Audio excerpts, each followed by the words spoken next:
اس کو کیا کہتے ہیں. کہنے صاحب، کیا جملہ دیا آپ نے. یہ واہ واہ ایسے سابقو الی الخیرات، واہ نیکیوں کی طرف دوڑو، اس میں کسی کے لیے کوئی لمٹ نہیں ہے. واہ واہ واہ. یا ہم ان تمام چیزوں کو چھوڑ کر کے دوسرے ٹارگٹ اچیو کرنے کے لیے ان کو حوصلے دیتے رہتے ہیں کہ تو یہاں تک پہنچ جا، تو 90%، تو 95%. ان تمام چیزوں میں کیا ان تمام معاملات میں جو نیکیوں کے تھے، صحابہ اکرام کو اس میں سبقت لے جانے کی اتنی خواہش ہوتی تھی، اللہ ہر ایک اکبر. آگے ایک دوسرے سے آگے بڑھنے کی کوشش کرتا، اور وہ پھر وہ مقامات طے کرتے تھے، واہ واہ تو واہ. برائیاں ویسے ہی چھوٹ جاتی تھیں. سبحان اللہ تو سبحان جب یہ کمپٹیشن میں لگ جائیں گے نیکیوں کی طرف دوڑنے کے لیے، برائیاں بہت پیچھے جا چکی ہوں گی. حضرت بس آخری ایک بات کا جواب دے دیجیے کہ تھوڑی تو رعایت ملے گی نا کہ 25-30 سال کی عمر تک تھوڑا سا مستی کر لیں، تھوڑا انجوائے کر لیں زندگی کو، اس کے بعد پھر یہ بات کی طرف آ جائیں گے. حضرت ایسے کوئی رعایت مل سکتی ہے کوئی اس میں؟ نوجوان جو بیچارے وہ ان کے سوچ اس طرح کی ہوتی ہے نا کہ یار جی یہ ٹائم تو جوانی کا ہے نا، اس میں تھوڑا تو کرنے دو نا یار. یہ والی ٹھیک بات. ہے، اس پر جو ہے نا میں آپ کو رعایت دیتا ہوں.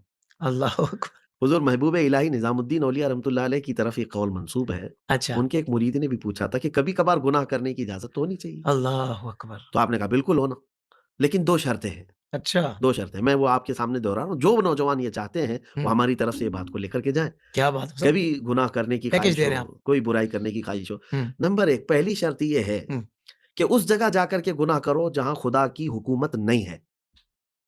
اللہ اللہ تبارک و تعالیٰ کی بادشاہت جہاں نہیں ہے وہاں جا کر گناہ پھر کرو. کوئی جگہ نہیں.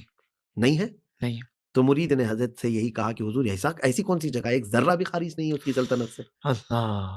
کہا دوسری شرط بتائیں. دوسری شرط آپ نے بتائی کہ اس وقت گناہ کرو جب تمہارا رب سو رہا ہو. اللہ اکبر. کہا یہ تو پاسبل ہی نہیں، میرا عقیدہ ہی نہیں ہے، ناممکن ہے. کہا پھر کس مجال سے تم نے یہ کہا، کس جرأت سے تم نے یہ سوال کیا کہ اجازت ہونی چاہیے؟ شرم تو کرو، اس کی سلطنت میں، اس کی حکومت کے تحت رہ کر، اس کی زمین پر، اور اس کے دیکھتے ہوئے، اس کی نظروں کے سامنے تم گناہ کی خواہش کر رہے ہو. تم اپنے باپ کے سامنے نہیں کرتے، اپنے خالق کے سامنے کیسے کرو گے؟ تم اپنی ماں کے سامنے شرم و حیا کے ساتھ رہتے ہو، اور جو تمہارا پالنہار حقیقی ہے اس کے سامنے، اس کی سلطنت میں رہ کر کے کیسے گناہ کرنا چاہتے ہو؟